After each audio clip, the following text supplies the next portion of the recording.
How to add view shop button on Instagram. Hi guys, welcome to our channel. Let's begin. The first thing you want to do is open the Instagram app on your device.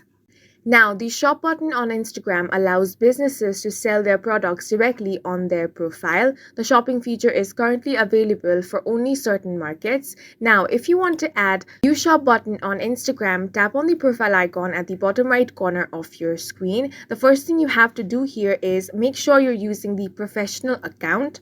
If you are not using a professional account, tap on the three lines at the top right corner. Now, scroll down and find the option of Account Types and Tools. Then tap on Switch to Professional Account.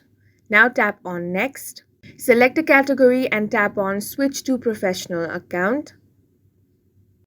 Once you have been switched to your professional account, you want to tap on the Edit Profile option over here. Then you want to scroll down and find the option of Action button. Now choose View Shop from the list and link it to your product catalog. Then you want to save your changes. The View Shop button should now appear on your profile, allowing followers to browse and purchase products directly. And that's it for this video. If you found it helpful, please make sure to hit the like button and subscribe for more videos like this.